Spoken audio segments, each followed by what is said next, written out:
Hey guys, welcome back to the Old Iron series. Today we got to get some corn silage chopped, as well as we got to get our hay all raked up and baled this afternoon here. So let's go ahead and get started. We got our Oliver here on the forage box. We'll be taking this back and forth to the field and over to the silo there where we got our Ford tractor on the blower. And then over here we got our case 2594 on the chopper and chopper box there. So everything should work pretty good here. I am just realized I don't have a head for this chopper, so I might have to get one real quick here. All right, after a little bit of movie magic there, we've got the header now there. It's there the whole time, trust me. But anyways, got to jump up in the tractor and we're going to get started. I'm going to chop field 26, which if you guys don't know, it's down this path right down here. It's not the biggest field in the world. I'm not sure I'm going to chop the whole thing by any means, but I'm going to chop a decent amount. Try and get enough silage to at least make it through the winter and maybe most of spring, if not summer. I'll probably, we're doing a feedlot, so I probably won't turn them out to pasture in the summer. I need to keep them fed and get them bulking there, so probably won't turn them out to pasture, so we definitely need a lot more silage than I was thinking originally.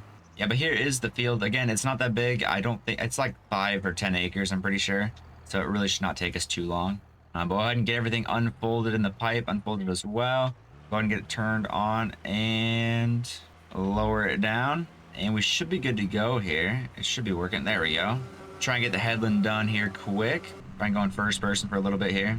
I don't think I can do GPS until I do a full pass on the outside, if I'm not mistaken. So first pass will be just by hand, which isn't a big deal. I just got to follow the corn here along the side, and I shouldn't be missing anything. Nope, we're going pretty good here. So I'll catch up with you guys after we get the headland done. All right, guys, we are already full. I kind of wasn't paying attention and drove on a little bit farther than I should have, but the first chopper box is full. We only made it, what, halfway around? Let me look here at the growth cycle. Yeah, see, we might have made it halfway. It was close. But I'm gonna go ahead and unhook this here, back up a little bit, unhook it, and then I'm gonna go ahead and grab the Oliver and bring that over here real quick. All right, we just hopped in the Oliver here. We're gonna go ahead and head this down to the field, switch out the boxes, and then get the one box unloaded here. I guess in all reality, I only need the one box. Just take it back and forth, get it unloaded, and head back. But I think it takes quite a while to get things unloaded here, so that's probably why I need 2 boxes, if I remember correctly. Man, this road's a lot bumpier than I had thought it was. Might have to come out here with a grader and level this out a little bit. You can see the suspension on that axle there. It does move quite a bit, surprisingly. All right, here we are. We're gonna go ahead and get this box unhooked here and hook up to the other box. See if we can back up here straight. Where's the tongue at? Oh, the tongue's over there. I gotta readjust here. See if we can't get hooked up. And that didn't work. Oh, there it was. Maybe. There it is. Sweet. I'll try and get this spun around here without collecting the other box. There we go. Perfect. I'll go ahead and take this back to the farm, get it unloaded into the silo here. Hopefully it doesn't take too long. All right, we are here at the silo trying to get this thing lined up. And the chopper box is not very happy with this tractor. It's sliding all over the place like it's like a sled behind a four-wheeler. If you guys know what that's like, it just goes wherever it wants to. It's not really like following the tractor. The axle's not tracking, and it just wants to slide all over the place. So you can see how it just slid into the blower. Very frustrating on the drive over here. It slid into every tree possible. So let's see if we can just, you can see how it's just going straight right there. See if we can't get this over here anyway. Right there. Sweet. We got it to work. We're gonna leave this sit here. We're gonna jump back in the chopper and try to get more chopping done here. I'm not sure if you guys can see back there, but the chopper box is still doing it with the tractor and chopper as well. You can see right there, it's not tracking that front axle. It's just, I don't know what the deal is, and we are full. I might have to find a different chopper box or something. I'm not sure I have one in here though, so we might have to deal with it. Either way, we are done with the first headland pretty much. We're gonna go get that, not that. Need to get the box unhooked and trade out the boxes here quick. All right, guys, so a lot has changed since I last picked up the camera here. Those wagons did not work. I've finally got them unloaded into that silo, and then I sold them off. And these were the only other trailers I had in here right now that would work, and they wouldn't hook up to the self-propel or the pull behind chopper. So then I had to sell that chopper and buy this old John Deere chopper here, which is still old iron, so it still counts, and it works with these chopper boxes. So had to do a lot of digging here and stuff and figuring out what would work and what wouldn't, and I think I finally figured out something that'll work for us here. So we're gonna jump back in the chopper and act like nothing happened, and I guess continue where we left off. All right, we'll go ahead and get the header unfolded here, and we're gonna work on GPS here if I can get it started. Once we get into the field a little ways here, the header is quite large compared to the other header we were using on the pull behind here. All right, and we are chugging along here. Like I said, we're using GPS now, so we are gonna only take like half a pass on this first time around the field here, so that's not a big deal though. As long as we use GPS, it'll save us a lot of time in the long run here. So we'll do this first headland yet again, and I'll see you guys when we're about full. All right, we are full. Gonna go ahead and not unhook the header, unhook the trailer back here, and then pull forward, and then we'll go hop in the 2594 and bring that over here with the empty trailer. All right, we're just showing up here with the 2594 and the empty trailer. Go ahead and park that there, and grab the trailer over here that's full, and take that back to the silo. Now it's going to be interesting how I'm going to have to unload this into the blower, since it's got the rear unload. Obviously this would not work in real life, and you'd have to try to find a pit or something to unload into that with a conveyor into the blower itself. And you'd barely be able to open this door, because you need to limit how much is actually going into the blower, because it would get clogged up in there real quick with the amount that would if you open the door all the way. So luckily it's farm sim, we don't have to worry about that too much. We just go ahead and get it close, and it goes ahead and blows it up there for us. So not something we'll have to worry about today. All right, here we are at the blower. Try and find a good way to get this unloaded in there. See if we can't back this in there first try. Looking good so far. All right, we're unloading here. We have to unload on the ground, unfortunately, but we got a conveyor belt. So this is kind of what I was talking about on the way here. You just kind of have to unload into a conveyor belt to put it into the blower itself, and it should work. I might have to move the conveyor belt a couple different times here because of how far I had to unload away from the conveyor belt itself, but it should work. The only issue with that is you're going to get a bunch of dirt and stuff in the silo with the silage, or the chaff in this case. So that's unfortunate, but you got to do what you got to do to get that forage or that chaff into the silo there. So we're gonna go ahead and take this on back to the chopper and get started chopping again, I guess.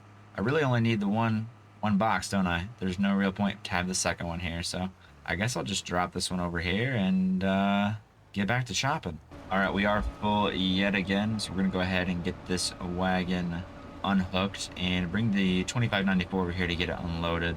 All right, we're in the 2594 now. I'm really loving this tractor. It's a really nice old iron tractor, and I don't see many people using it, so it's very nice to use. Definitely one of my favorite old iron tractors that we have in FS25 so far. The only thing I don't like about it is the camera. It automatically faces you backwards, and then the camera's not centered in the cab, so that's the only issue I have with it. I believe I found it on itch.io.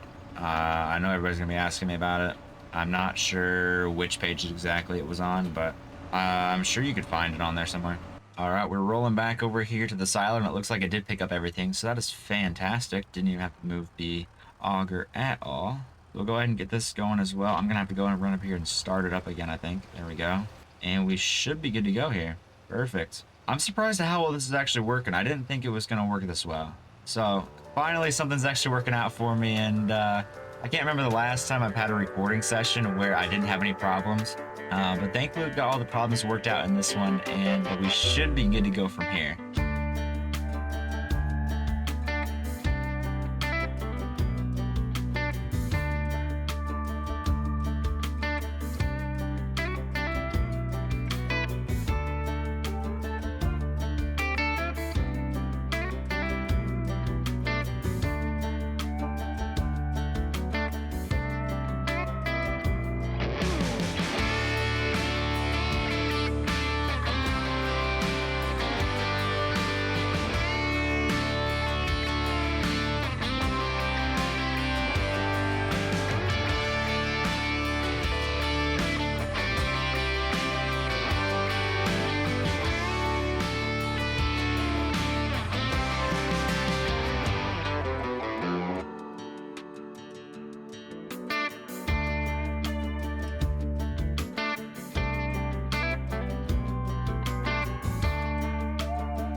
All right, guys, this is gonna be the last trailer load I take in for chaff anyway to turn into silage. I really don't think I need any more than this. I've taken in at least 10 trailers, I think, total. So this should get us through at least winter and next spring. It'll get us around to the next time we need to chop corn next summer. So everything will be solid from that standpoint. We're gonna go ahead and put the auger in and take this back, get this unloaded, and put everything away real quick. And then I guess we need to work on hay, get that all raked up and baled. All right, here we are at the silo. Gonna go ahead and get this unloaded here. Probably have to jump into the conveyor belt so it starts unloading here. There we go. Look at that mound there. We gotta pull forward a little bit. There we go. We are empty. I'm gonna sit here and watch the conveyor belt, make sure it gets everything here quick. Should have probably pulled forward a little bit more, but last load of silage is going in. I'm gonna go ahead and check to see how much silage or chaff we already have in the silo here quick. So as of now, we have almost 200,000 liters of silage in here. It holds 463,000, so that is insane. Yeah, we should have plenty once that all ferments down. It'll take us quite a while. We're only doing, what, 24 cycles per month. So yeah, it's gonna take us a couple days to get this all fermented down, but we do have plenty of time. We don't even have cattle yet, so probably get cattle here in the next couple days. We still got some straw to bale over at the wheat field, and get the rest of the hay baled this afternoon, and we should be good to get cattle. All right, I got the old Ford hooked up to the rake here. We're gonna spin around and head out to the hay field here. I still got the auger set up because I still do have some wheat to harvest here. I'm gonna do that in a live stream here at some point. But anyways, I'm gonna take this out to the field and hopefully get this all raked up. This rake does ted it as well, so there's no reason to get a tedder out here. And here we go. We're gonna get this unfolded. We should be able to get these two swaths raked together if I remember correctly, but we're gonna go ahead and lower that down, turn it on, and we're stuck in the ground somehow. Not sure entirely what's going on here with the Ford. That was a little strange. I'm gonna put it back down again and try again here. There we go, we should be good. It is easily able to get both rows. I guess I shouldn't say easily, but it can get both rows here. Got a pretty big windrow there in the back though. Hopefully the baler can handle it. Try and get everything on this curve here. The curves are definitely the hardest to get both rows together, but we managed to get it there pretty good at least. This shouldn't take us too long. This isn't the biggest hayfield I've done, that's for sure. It's a nice medium-sized hayfield. We should be able to get around 20-25 bales out of this field, and that should last us until next spring or next summer we can bale again. But yeah, I'm gonna get this done here, and I'll see you guys when we're getting the baler ready. All right, we're on the last pass here. Typically I wouldn't do this, but I have to do this pass just because I need to turn it into hay instead of grass. So that's the only reason I'm doing this pass. I'm not really doing much other than that. This is already in a good sized windrow. Not really pulling anything together here. Just drying it down to hay instead of grass here. But this is the last pass. I do have a small strip over there you can kind of see. I'm not going to do that. I'm just going to let that be until the next time I cut hay here. It's just not big enough to worry about. So you get this done, then we'll go grab the 2594 and the New Holland baler and get this baled up here. I'm expecting 25 bales. I'm thinking it's probably somewhere in there. All right, we're back in the rake, back into the shed here. Right about there should be good. Park that there, and then we're just gonna park the Ford out here, out of the way, just along the outside of the shed for now. I don't really have any spot to put this yet, so I'll have to look at that later before we hit the hay tonight, but that'll be fine there for now. I'll go ahead and jump in the 2594 here. We got the New Holland 658 round baler here. Now this is a nice old school baler. How am I gonna get this out of here? I guess I go this way. Probably the easiest way. Don't hit the auger there and spin it around this way. I'm not sure exactly what size of bales this thing makes, but I don't think it's gonna be too small. I think it'll be a decent size for us here.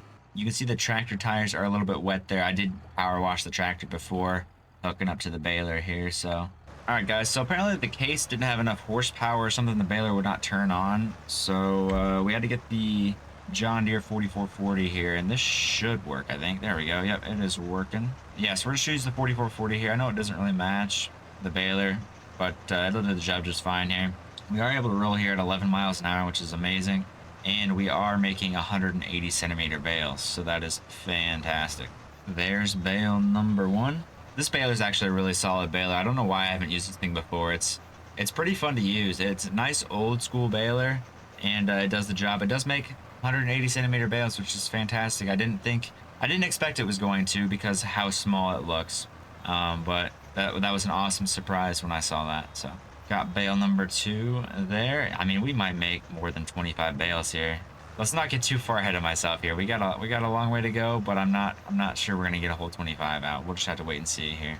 All right, we are on the last pass here. Everything's working pretty good. I believe we have what, 18 bales so far. We'll get 19 to 20-ish. But you can see the pass to my right there. I'm not going to bale that. That's still grass. Didn't head that over to hay. So we'll just leave that till the next time we get a hay cutting out of this field. And not a big deal. It's not much there anyway. So just leave that there. And we are almost done here. Hopefully we can get one more bale out of this to make this an even 20 here. The bale counter is at 19 right now. But I don't think there's going to be enough here. It's going to be close, but not quite enough. We got to 56%, and there's really not enough around the field. We got this little bit here we can get, but yeah, it's not going to be enough, unfortunately. So we'll get the baler turned off and the pickup picked up there, and we'll put the baler back in the barn here. See if we can't back it in there first try. Yep, first try definitely not going to work. I didn't pull forward enough there, so try and back up here and swing wide. And I'm going to hit the fence post, or not the fence post, the pole there. Third time's a charm though. Here we go. We got it. Look at that. Beautiful stuff there. We'll pull up a little bit just to straighten it out. And that will be good right about there. Well, that's going to be the end of the episode, guys. Thank you so much for watching. Hopefully you enjoyed, and I will see you all in the next one. Thanks, guys.